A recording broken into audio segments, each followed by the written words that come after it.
મહત્વના સમાચાર જવાહર ચાવડાએ આપ્યું છે રાજીનામું। મહત્વના સમાચાર કોંગ્રેસના ધારાસભ્ય જવાહર ચાવડાએ રાજીનામું ધરી દીધું છે। કારણ હજી સ્પષ્ટ નથી થયું, પરંતુ કુશાંગ જવાહર ચાવડાએ રાજીનામું આપ્યું છે। મહત્વના સમાચાર કેટલો મોટો કોંગ્રેસને ફટકો, કોંગ્રેસ તૂટે છે તે ફરી પાછું સાબિત થઈ રહ્યું છે।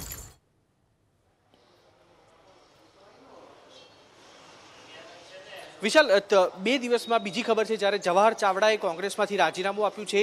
સૌરાષ્ટ્રના કદાવર નેતા જવાહર ચાવડા માનવામાં આવી રહ્યા છે અને તેમણે વિધાનસભા અધ્યક્ષને પોતાનું રાજીનામું આપ્યું છે। પહેલા આશાબેન પટેલ, કુંવરજી બાવળિયા, તે બાદ જે ભગવાન બારડ છે તેમના ઉપર પણ કાયદાકીય પ્રક્રિયા થઈ હતી અને હવે જવાહર ચાવડા જે છે કોંગ્રેસમાંથી રાજીનામું આપ્યું છે। ધીરે ધીરે કોંગ્રેસનું જે ધારાસભ્યનું જે બળ છે તે ધીરે ધીરે ઘટી રહ્યું છે અને લોકસભા ચૂંટણી પહેલા આ કોંગ્રેસ માટે વધુ એક માઠા સમાચાર કે જવાહર ચાવડાએ વિધાનસભાના ધારાસભ્ય તરીકે કોંગ્રેસમાંથી રાજીનામું આપ્યું છે। શા કારણે રાજીનામું આપ્યું છે તે જવાહર ચાવડા સત્તાવાર રીતે કહી શકશે।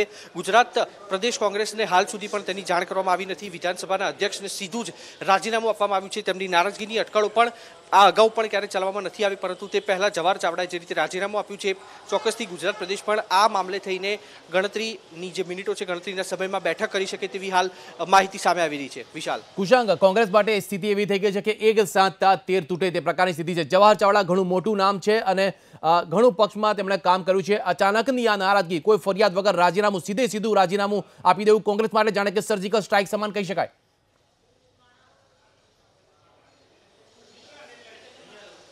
ચોક્કસ કોંગ્રેસ માટે આ એક સીધો ફટકો એટલા માટે ગણાશે કારણ કે સૌરાષ્ટ્ર જે વિધાનસભા વખતે પણ સૌરાષ્ટ્રમાં કોંગ્રેસનો દબદબો હતો। જોકે જે કોંગ્રેસ છે તે વિધાનસભામાં જીત નહોતી મેળવી શકી, પરંતુ સૌરાષ્ટ્ર તરફથી જે જનસમર્થન કોંગ્રેસને મળ્યું હતું અને તેના જ ભાગરૂપે જવાહર ચાવડાએ જે રીતે રાજીનામું આપ્યું છે કોંગ્રેસ માટે ચોક્કસથી આ એક ફટકો છે।